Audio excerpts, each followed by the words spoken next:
All right, so Russell Poole was basically the first main investigator, first homicide investigator assigned to the Notorious B.I.G. murder. But there's a lot of things that I feel like people don't know, important things that will tell you what started the root of this whole theory, where it came from, who it originated with, and kind of how it, went down the path it went down. So to start it off, obviously a lot of people who are listening kind of already know the basics, but, the theory kind of originated around a jailhouse informant named Psycho Mike Robinson, who was in jail at the time of Biggie's murder, but, he claimed that he had information on who had committed the murder. So, detectives went and they met with him, sat down, did an interview with him. And what he told police is that there was a guy named Abraham Ashmere or Amir, and he was a Crip bodyguard who drove around Compton in a stretch white limo, and that he killed Biggie with a machine gun.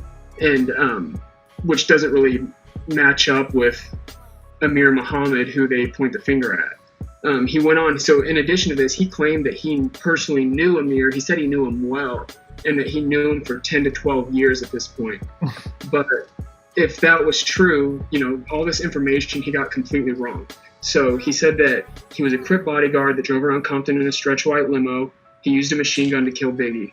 He also claimed that Amir was, before he joined the Nation of Islam, or the Fruits of Islam, he was named Kiki or Kenny, which Amir Muhammad was named Harry Billups.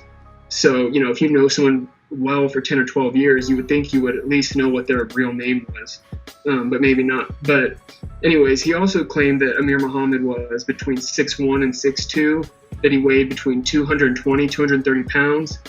Amir Muhammad, aka Harry Billups, he was 5'11", and he weighed around 180 pounds. So he's, 3 inches off on the height. He's 40, 50 pounds off on the weight. Doesn't know the first name of this guy that he claims he knows really well. He also claimed, let's see here, that, detectives asked him what kind of gun was used to kill Biggie. He, again, said it was a machine gun. When the detectives asked him if he knew what caliber was used, he said, "I heard a machine gun. It could have been an Uzi or a Tech 9. I don't know." Then the detectives asked him, "Do you know how the shooters did it? How did they get away?" And he responded with, "He went around the corner and got in a limo or a truck or something and drove off." So this guy that they're getting the name Amir from to base their whole theory on, he doesn't even know that Biggie was killed in a drive-by shooting.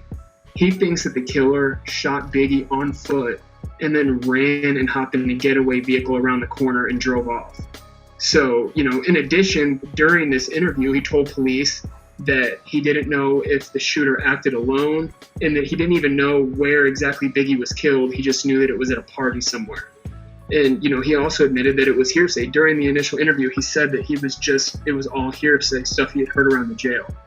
So basically, they have this guy, Psycho Mike, who gives them a ton of information. None of it matches with Harry Billups, aka Amir Muhammad. At the time, Harry Billups was a real estate broker that was living near San Diego, California. So this doesn't match a Crip bodyguard that is driving around Compton. And I don't know if this was an error on whoever made these notes, but these were notes that appeared to have been written by the detectives during their meetings. They wrote frequents 83rd Street in Compton. From talking to Reggie, there is no 83rd Street in Compton. The streets start up in 150th or something like that. So basically, just all this information is completely wrong. He gets the guy's name wrong. He gets his height wrong, gets his weight wrong. He gets the description of the vehicle wrong that was used, a limo or a truck. It was actually an Impala. He gets how the shooter did it. He thinks it happened on foot. He gets that wrong. He says it was a machine gun. That doesn't match up with any of the eyewitness accounts. Basically he got every single thing wrong and admitted that it was just hearsay. But detectives cherry-picked the name Amir and ran with it.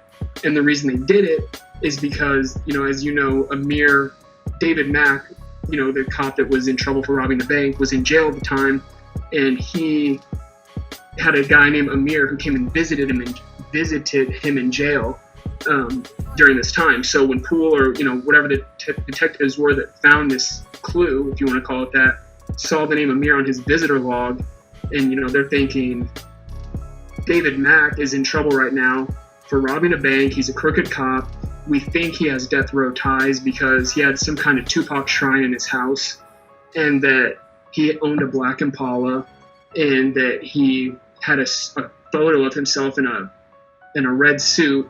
And I think Kevin Hackey maybe or someone claimed that they had seen him around somewhere. Didn't give any specifics.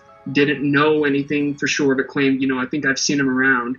And so just because this one, a quote-unquote crooked cop